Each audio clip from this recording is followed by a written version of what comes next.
চালের সিঙাড়া, মাংসের পুরের সিঙাড়া, পনির পুরের সিঙাড়া সবই তো কম বেশি খেয়েছেন, কিন্তু কখনো কি চাউমিনের পুর ভরা সিঙাড়া খেয়েছেন? মানে একটা খাবারের মধ্যে দুটো টুইস্ট পাওয়া যাবে। আর এমন অভিনব খাবার খেতে গেলে আপনাকে যেতে হবে উত্তর দিনাজপুরের কালিয়াগঞ্জের কুনোর মোড় এলাকায়, যেখানে খাই দাই নামে এক ফাস্ট ফুডের দোকানে বিক্রি হচ্ছে এই খাবার।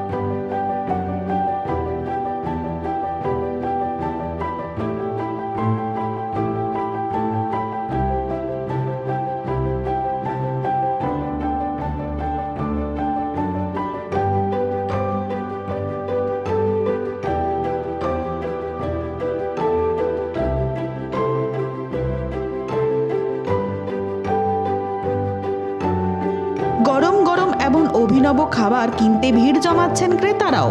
আলু চাউমিন সিঙ্গারা। তো চাউমিন সিঙ্গারাটা কেমন লাগে? আলু সিঙ্গারাও খেয়েছি তো, চাউমিন সিঙ্গারাটা ভালো লাগে খেতে। মানে আলু সিঙ্গারার থেকে চাউমিনটা ভালো লাগে। আচ্ছা, তো প্রতিদিন আসেন? আসি মাঝে মাঝে, ভালোই লাগে, তুমি আসি। এর আগে কখনো খেয়েছেন চাউমিন সিঙ্গারা? হ্যাঁ খেয়েছি, বাইরে কোথাও খেয়েছেন না এখানেই প্রথম খেলেন?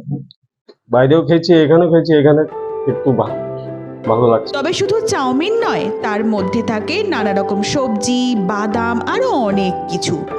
আলু খেতে অনেকেই পছন্দ করেন না, মূলত তাদের কথা মাথায় রেখেই বানানো হয়েছে চাউমিনের পুর ভরা সিঙাড়া। আমার নাম হৃদয় সরকার। চাউমিন সিঙ্গারা, আমরা তো এতদিন হচ্ছে এই সিঙ্গারা খেয়েছি, আলু সিঙ্গারা। তো চাউমিন সিঙ্গারা বানানোর ভাবনা কেন?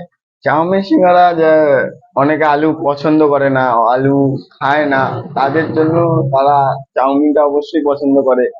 চাউমিনটা সবারই পছন্দ আশা করি, সেই জন্য চাউমিন সিঙ্গারা। তো সিঙ্গারা খুললেই চাউমিন, তো এই সিঙ্গারা খুললেই চাউমিন। কত করে রাখছো দাম? মাত্র 10 টাকা। কিরকম দেখছো, মানুষ কিরকম চাহিদা এটার? চাহিদা তো মানুষের ভালোই দেখছি, অনেকে তো পছন্দ করে না আলুর সিঙ্গারা, ওই জন্য চাউমিন সিঙ্গারা নিয়ে যাচ্ছে। আচ্ছা, তো চাউমিন সিঙ্গারাতে শুধু চাউমিন থাকছে না ভিতরে আরো কিছু থাকছে? ভিতরে অনেক ভেজিটেবল জিনিস আছে, তারপর বাদাম দেওয়া আছে, আরো সবজি দেওয়া আছে। তবে এই কাজে দোকান মালিক রিধামকে সাহায্য করে তার মা। মাত্র 10 টাকায় এমন টুইন খাবার সারা ফেলেছে কালিয়াগঞ্জে। ক্রেতারা বলছেন সিঙাড়া ময়দা দিয়ে তৈরি, আবার চাউমিনটাও ময়দা দিয়ে তৈরি। এই দুইয়ের খাবার পেটে গেলে অনেক সময় পেট ভরা থাকে, তাই এর চাহিদাও বেশি। উত্তর দিনাজপুর থেকে প্রিয়া গুপ্তার রিপোর্ট, দিন দর্পণ।